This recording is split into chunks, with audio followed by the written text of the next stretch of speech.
उसी के हिसाब से हम प्रश्न नंबर 11 की चर्चा करते हैं। चलिए LHS लिया, x plus y plus 2z, z z, x y z, x y y। देखिए यहाँ पर x plus y plus 2z है, हम थोड़ा अंदाज मारते हैं। अगर हम इन दोनों को जोड़ेंगे तो ये 3z आएगा, इन दोनों को जोड़ेंगे तो 3x आएगा, इसका मतलब कॉमन मिलेगा नहीं। तो फिर क्या किया, मैं रो को देखा, ये कॉलम को देखा मैंने। यदि मैं इन तीनों कॉलम को जोड़ूं तो यहाँ पर क्या मिलेगा, x तो है ही, x और s कितने बार हो जाएगा, 2 बार, y और y कितने बार हो जाएगा, 2 बार, और z तो 2 बार है। इसको जोड़ूंगा तो भी ये ऐसे ही कैसा है, और इसको इसमें जोड़ूं तो भी, मतलब मेरा काम बन गया। हमारा सारणिक का मतलब ये रहता है कि या तो हम किसी पंक्ति को कॉलम में जोड़ें या किसी कॉलम को किसी पंक्ति में जोड़ें, लेकिन कुछ ऐसा मिले कि या जिससे तो हम कॉमन ले सकें या हम किसी को एडजस्ट कर सकें। तो मैंने यहाँ पर किसको जोड़ा, C2 को C1 में और C3 को भी C1 में, और लिख दिया। देखिए C1 implies C1 plus C2 plus C3, क्या मिल गया, 2 ऑफ x y z। वो जिसको जोड़ा वही चेंज होगा, बाकी जिसमें जोड़ा वो चेंज होगा, जिसको जोड़ा उससे तो कोई लेना ही देना नहीं है। मैंने वैसे कि वैसा इसको उतार दिया।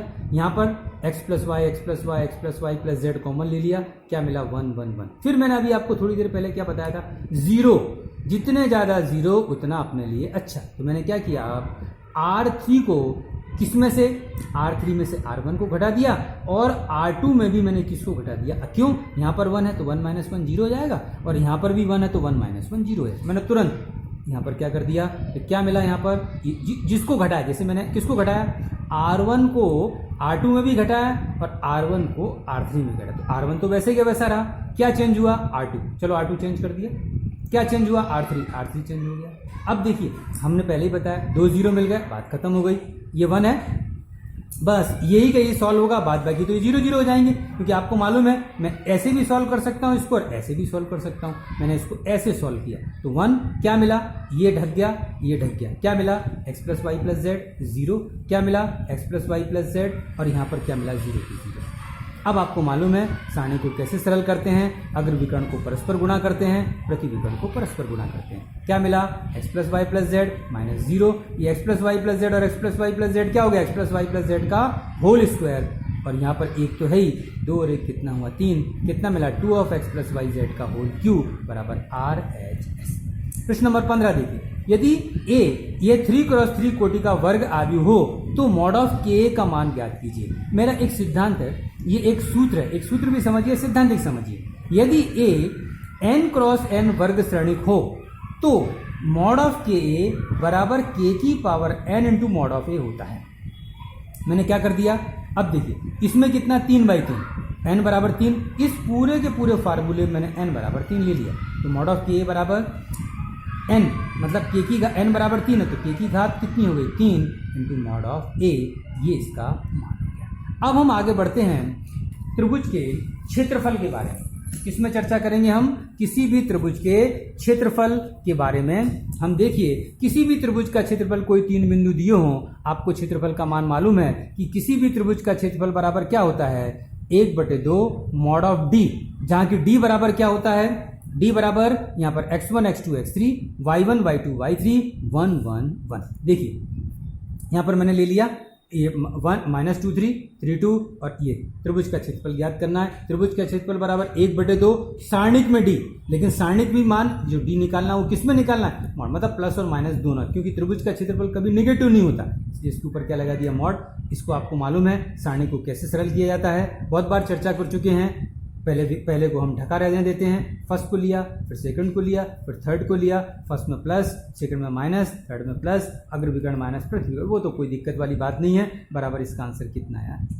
अब इसी प्रकार से यदि 2 6, अब जैसे मैंने त्रिभुज का क्षेत्रफल ज्ञात किया, अब किसी प्रश्न में क्या होगा, त्रिभुज का क्षेत्रफल दिया होगा और आपको कोई उसके शीर्ष बिंदु की कीमत के बारे में ज्ञात करना होगा। देखिए 2 - 6 5 4 और k4 ये हटा दिया, यहाँ पर k दे दिया, देखिए आप, और इसको ज्ञात करवा दिया और क्षेत्रफल का मान दे दिया। त्रिभुज का क्षेत्रफल बराबर हाफ मॉड ऑफ d, ये तो मालूम है। मैंने क्षेत्रफल बराबर हाफ, इसका मान निकाला, यहाँ पर कितना हुआ त्रिभुज का। अब आपको मालूम है कि त्रिभुज का क्षेत्रफल हमेशा पॉजिटिव होता है, तो यहाँ पर मॉड लगा दिया, 1/2, d को सरल कर दिया, कितना आया इतना, यहाँ पर 70 आया।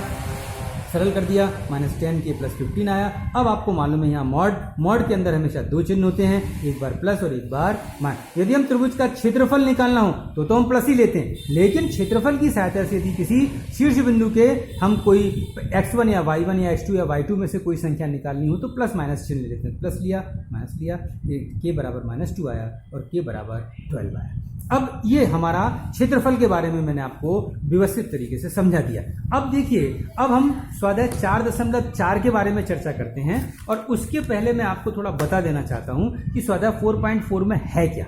स्वाध्याय 4.4 के हिसाब से देखिए, उप सारणिक और सहखंड, मतलब इंग्लिश में बोलते हैं इसको माइनर एंड कोफैक्टर, कैसे निकालते हैं वो आप समझ लीजिए। बहुत ईजी है, कोई दिक्कत वाली बात नहीं है, एमसीक्यू टाइप में ही आता है, कोई बहुत बड़ा क्वेश्चन नहीं आता है इसमें। देखिए सारणिक, मैंने सारणिक दे दिया 2 6 1 -3 0 5 5 4 -6 में मैंने किसका पर्टिकुलर निकाला, 2 का उप सारणिक और -3 का सेकंड। मैंने दोनों अलग अलग बताया, उप सारणिक कैसे निकालते हैं और सेकंड कैसे निकालते हैं। देखिए 2 का उप सारणिक, 2 कहाँ दिया है भाई, ये दिया भाई, तो उसी को मैंने देख लिया, उसको ढक दिया। देखिए इसको ढक दिया और इसको ढक दिया, तो क्या मिला 0,5, क्या मिला 4 - 7। ये देखिए 0,5 4 - 7, अग्र विकर्ण को परस्पर गुणा कर दिया, प्रति विकर्ण को परस्पर गुणा कर दिया, क्या मिला 0 - 20। आंसर कितना है हमारा, ये तो हमारा उप सारणिक निकालना हो। अब यदि मैं सहखंड निकालता हूं, क्या निकालता हूं, सहखंड, तो सहखंड में वही का वही रहता है, सिर्फ उसकी -1 की पावर i और j का जोड़ हो जाता है। जैसे मैंने दूसरा ले लिया, 2 का नहीं निकाला, -3 का निकाला। चलो भाई -3 कहां पर है, -3 में देखा सूत्र है -1 to the power i + j into उप सारणिक। चलो -1 टू दी पावर i, -3 में i कितना है 1, j कितना है 2, तो क्या मिला 1 + 2। चलो ऊपर तो ढका ही रहता है, इस कॉलम को भी ढक दिया, क्या मिला 6 1, क्या मिला 4 और -7। ये लीजिए 6 1 4 -7 मिल गया, -1 की पावर 3। ये तो आपके तो मालूम ही है, 6 का 7 में गुणा कर दिया, इसका इसमें सरल कर दिया। तो इस प्रकार से मैं आपको किसी भी उप सारणिक का, क्या उप सारणिक भी ज्ञात कर सकते हो और सेकंड भी ज्ञात कर सकते हैं। चलो एक और क्वेश्चन देख लेते हैं, स्वाध्याय 4.4 का प्रश्न नंबर 3 देख लेते हैं। प्रश्न नंबर 3 में क्या दिया, 521 302 813 में मैंने किसका निकालना है, 0 का उप सारणिक और सेकंड ज्ञात किया। चलो भाई 0 कहां पर है, यहाँ ये पूरा ढक गया, ये पूरा ढक गया, क्या मिला 51, क्या मिला 83। चलो 5183, 8 या 4 5 या 15 8 एकम 8 7। अब ये तो उप सारणिक हो गया। अब मुझे क्या निकालना है इसका सेकंड, तो सेकंड कैसे निकालेंगे वो तो बता दिया, -1 to the power i + j into उप सारणिक। तो -1 टू दी पावर i कितना है बोलो भाई, दूसरा, और j कितना है दूसरा, क्या मिला 2 + 2 इंटू, आप उप सारणिक तो निकाल ही चुके हो, इसका मान कितना है ऐसा। तो इस प्रकार से मैंने आपको स्वाध्याय 4.4 में किसी भी श्रेणी का उप सारणिक और सहखंड हम कैसे ज्ञात करते हैं वो मैंने आपको समझा दिया।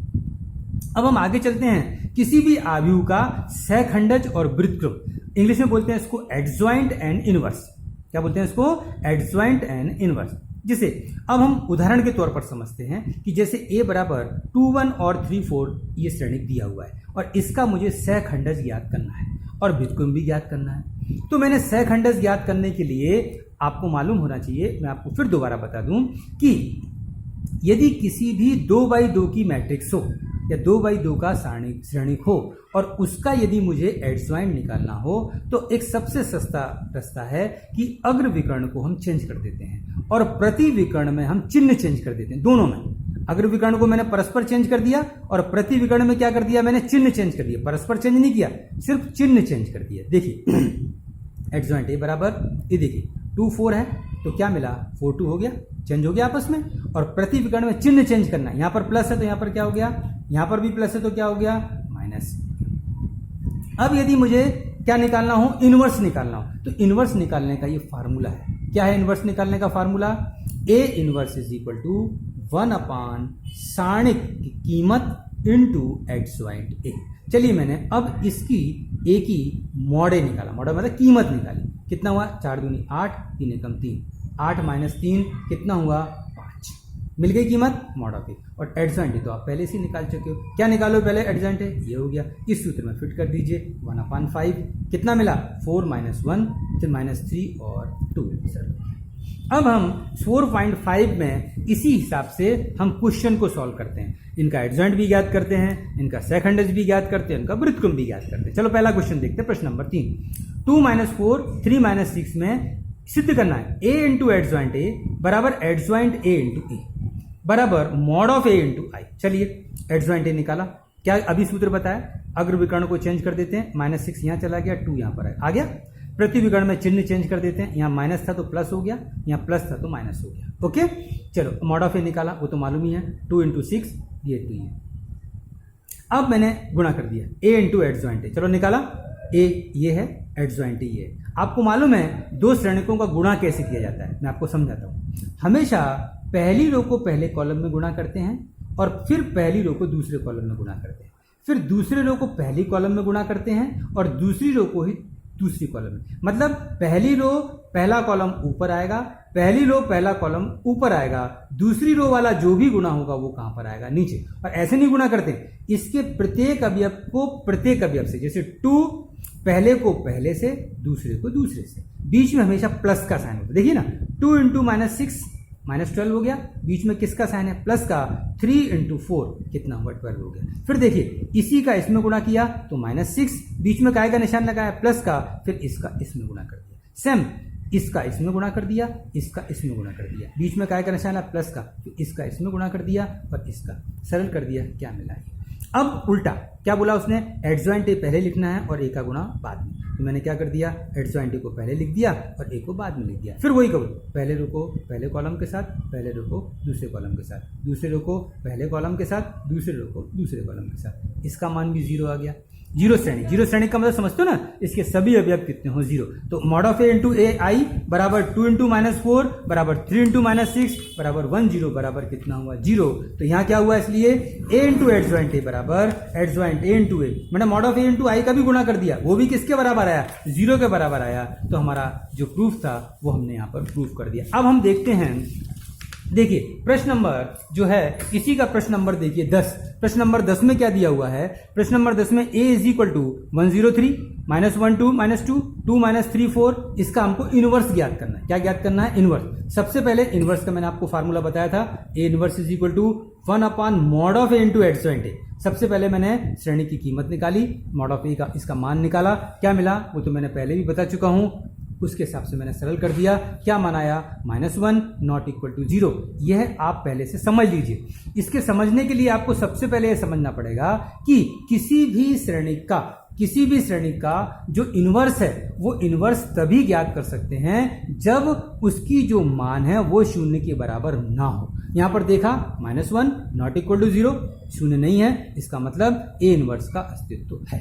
अब देखिए, अब इसके जो उप सारणिक और उप सेखंड निकाले थे ना, मैंने सबके सेखंड निकाले। देखिए A11 A12 A13 A21 A22 A23 A31 A32 A33। देखिए मैं आपको हर का एक एक समझाता हूं। A11 मैंने आपको पहले ही बता दिया था, -1 to the power i plus J, जिसको निकालेंगे जैसे 1 तो ये पहला रो दबा रहेगा, ये पहला कॉलम दब गया, क्या मिला 2 - 2 -3 4। देखिए 2 - 2 -3 4 सॉल्व करना आपको आता है। उसी प्रकार से मैं 2 1 निकाल, अब मैंने कौन सी रो में या दूसरी, चलो भाई दूसरी रो दब गई, कॉलम तो पहला दबी गया, क्या मिला बोलो, दूसरी रो दब गई, कॉलम में गई, क्या मिला -1 -2, देखिए ना, और 2 और 4 ये मिल गया, सॉल्व कर दिया। उसी प्रकार से तीसरा भी समझाता हूँ, A31 मतलब तीसरा रो दब गया और कॉलम पहले ही लेना, ये दब गया, क्या मिला -1 2 2 -3, लीजिए -1 2 2 में सरल कर दिया। इसी प्रकार से हम A12 A22 A32 A13 A23 और A33 हम ज्ञात करेंगे। ज्ञात कर लिए, क्या मिला, देखिए मैंने आपको लाइन से इंगित किया, यहाँ पर क्या मिला 2 -9 -6, क्या मिला 0, क्या मिला -2, क्या मिला -1, यहाँ पर क्या मिला -1, यहाँ पर क्या मिला 3, यहाँ पर क्या मिला 2। अब मैंने इसका एडजॉइंट निकाला। एडजॉइंट निकालने की विशेषता है, एडजॉइंट हम कैसे निकालेंगे, जो हमारे पास जो हमने रो में लिखे, जैसे A11 A12 ये सब रो हैं, पहली रो दूसरी रो तीसरी रो, जो उप सहखंडों की रो है, मतलब कीमतें जो हैं उन कीमतों को हम इस प्रकार से सेट करते हैं कि जो इस प्रकार से हमने लिखा है A11 A12 A13 वो सीधा उल्टा हो जाता है। तो क्या जाएगा, A11 A12 A13 A21 A22 A23 A31 A33, मतलब शॉर्ट में समझो, फालतू समझने की जरूरत नहीं है। जो यहाँ पर कीमतें आई हैं उनको हम कॉलम में सेट कर देंगे। जैसे यहाँ पर क्या मिला 2, यहाँ पर क्या मिला -1, यहाँ पर क्या मिला -6, ये सब रो में है, चलिए मैंने कॉलम में सेट कर दी। ये क्या मिला 0, चलो 0, क्या मिला -2, क्या मिला 1, ये कॉलम में सेट कर दिया। यहाँ पर क्या मिला -1, 3 और 2, इसको कॉलम में सेट कर दिया। ये एडजॉइंट हो गया। और ए इनवर्स का मैंने अभी जस्ट आपको फार्मूला बताया था, क्या होता है इनवर्स ए बराबर 1/mod of A into adjoint A. Mod of A कीमत कितनी है भाई -1, ये लिख दिया, यहाँ पर एडजॉइंट की कीमत निकाल दी। अब आपको अंदर माइनस गुणा कर दिया, जो प्लस के थे वो माइनस के हो गए, जो माइनस के थे वो प्लस के हो गए। इस प्रकार से मैंने ए इनवर्स को आपको ज्ञात करना सिखाया। अब देखिए प्रश्न नंबर 14, हम इस प्रकार से भी सब क्वेश्चन आ सकते हैं। ए दे दिया 2/2 है, दिया हुआ है a² plus ai plus bi बराबर 0। क्या दिया हुआ है a² plus ai plus bi बराबर 0। तो जो हमारे पास a और b की जो कीमतें हैं वो ज्ञात करनी है। चलो a² मतलब a को 2 बार लिख दिया, a इंटू a ये लिख दिया, b इंटू i की मतलब समझते हो ना, इकाई श्रेणी, और इकाई श्रेणी का मतलब समझते हो ना 1 0 और 0 1, और ये तो श्रेणी है ही। चलिए इसका वही गुणा, पहले का पहले के साथ, दूसरे का दूसरे के साथ, पहले का पहले के साथ, दूसरे का दूसरे, बीच में काय का निशान प्लस का। 3 इंटू 3 9, 2 2 एकम 2, 3 दूनी 6, 2 एकम 2। चलो 1 किया 3, 1 एकम 1, 1 दूनी 2, 1 एकम 1, बीच में क्या करना है प्लस का। चलो अब ए का गुणा कर दो, इसका गुणा कर दिया, यहाँ पर किसका गुणा कर दिया, इसका गुणा कर दिया, यहाँ पर किसका गुणा कर दिया, इसका गुणा कर दिया, और यहाँ पर किसका गुणा कर दिया, इसका गुणा कर दिया। प्लस इसमें मैंने यहाँ पर लिखा, प्लस इसमें लिखा, यहाँ पर कितना हुआ 3a इतना हो गया, यहाँ पर कितना हुआ b, यहाँ पर कितना हुआ b इंटू 0, और यहाँ पर 0।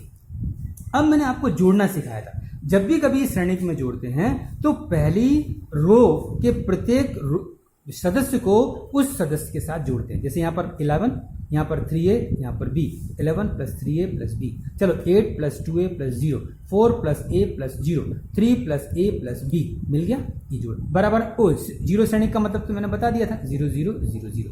अब आपको तुलना करना तो आता ही होगा, पहले को पहले के साथ, दूसरे को दूसरे के साथ, तीसरे को तीसरे के साथ, चौथे को चौथे के साथ। क्या मिला 3a प्लस b प्लस 11 बराबर 0, क्या मिला 2a प्लस 8 बराबर 0, क्या मिला 4 प्लस a बराबर 0, a बराबर कितना हो गया -4, a बराबर -4 मैंने यहाँ पर रख दिया, तो b बराबर कितना 1। इस प्रकार से मैंने a और b की कीमत ज्ञात कर दी। तो इस प्रकार से मैंने आपको इस जो स्वाध्याय है, इस स्वाध्याय में मैंने आपको 2/2 का एडजॉइंट निकालना सिखाया, 2/2 का इनवर्स निकालना सिखाया, 3/3 का उपसारणिक निकालना सिखाया, 3/3 का एडजॉइंट निकालना सिखाया, 3/3 का इनवर्स निकालना, इकाई श्रेणिक के बारे में चर्चा की, शून्य श्रेणिक के बारे में चर्चा की, कुछ समीकरण दिया हो तो ए और बी की कीमत ज्ञात करना सिखाया।